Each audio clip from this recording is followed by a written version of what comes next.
忘遗忘都遗忘去年的烦恼和姑娘。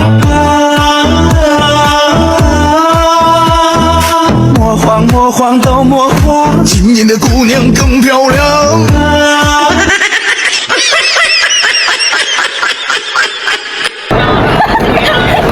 Doon ko anay pagkahapat ako dahil.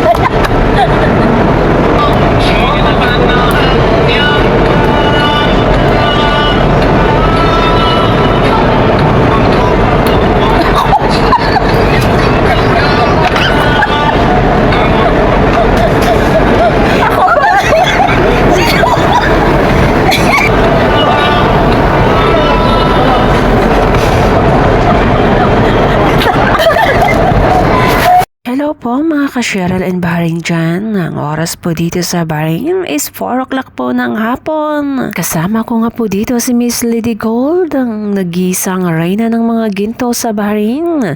At kami nga po ay pupunta sa isang mall sa City Center. At katatapos nga lang namin kumain ng lunch, nag-buffet po kami sa Manila X Burger. Ang ganda talaga dito sa bansang Bahrain. Makikita nyo naman, hindi po masyadong matraffic at malinis po ang kalsada. Yan naman, ang bilis namin makarating sa aming pupuntahan. Gusto ko nga po palang magpasalamat sa inyong lahat. Thank you so much po sa pag-subscribe sa aking YouTube channel, ang Cheryl in Bahrain. Nang dahil po sa inyo, na-monetize na po ang aking YouTube. Siyempre, maraming salamat po sa pag-play ng aking mga videos. Thank you so much po.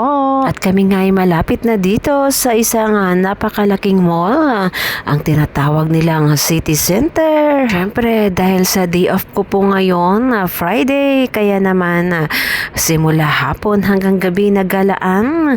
Kasama ko nga po dito si Miss Lady Gold, isang successful na businesswoman na meron po siyang 5 kainan dito sa bansang Bahrain. At siyempre, licensed gold seller po siya. Dito na nga, bumaba na kami at papasok na kami dito sa City Center, Bahrain. Para naman uminom ng coffee at dahil kakatapos lang namin kumain ng lunch at hindi pa nga masyadong matao sa ngayon, pero kinagabihan ay punuan na naman. Lagi pong punuan dito sa City Center. Ito po yung pinakasikat, pinakakilala at napakalaking mall dito sa bansang Bahrain. Ang hirap nga lang mag-video dito dahil sa bawal, lalo na kapag nakasuot sila ng itim dahil halos nakatakip po ang kanilang mukha dito.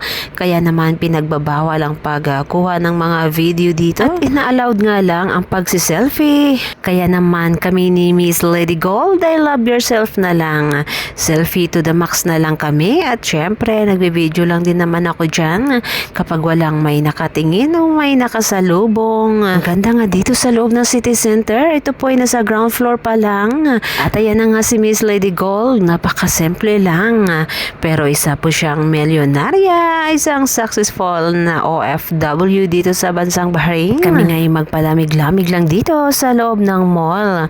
Syempre, dito kami pumasok sa EL&N London para naman uminom ng coffee. Di naman talaga ako coffee lover, pero wala ka din naman kasing magawa. Lalo na sa panahon ngayon na taglamig dahil dito sa bansang Bahrain ay winter time na. Napakaganda ng mga arrangement dito, nakakaaliw. Ang ganda pagmasdan, ang mga bulaklak at ang mga decorations nila. At ayan na nga, nakaupo na, nakaplaster na si Miss Lady Gold at kami magko-coffee lang. Pre, habang nagaantay ng aming coffee, picture-picture muna. Tudiposing muna tayo dyan para naman meron tayong remembrance. Syempre, ginamitan ko na din ng konting magic sarap dyan para naman gumanda tayo sa paningin. Naman gumanda ang aking pictures. Ang sarap gumala, ang saya kasama ni Miss Lady Gold. Puro tawanan lang tayo para naman makapag-relax ang ating mind.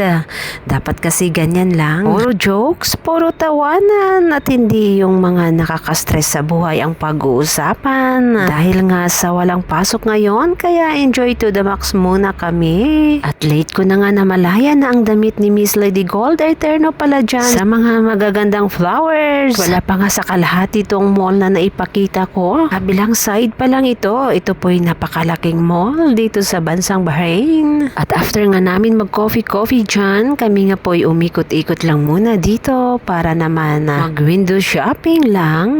Pero iba din yan si Miss Lady Gold, hindi po yan natingin sa presyo, basta't magustuhan po niya ay kanya nang bibilhin.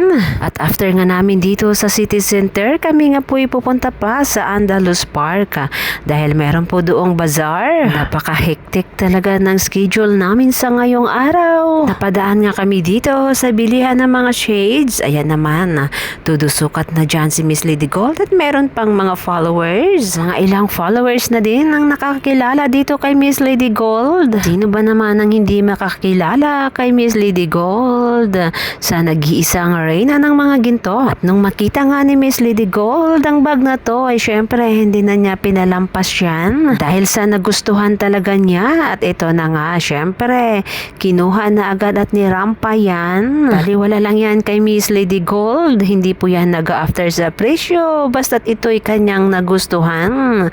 Matik po yan na kanyang bibilhin, syempre naman. At kahit nga nung pauwi na kami, ay meron pa ang nakakilala na followers kay Miss Lady Gold, kaya yan naman. At kami nga ay uuwi na at magpahinga saglit at kami pupunta pa sa Andalus dahil sa bazaar.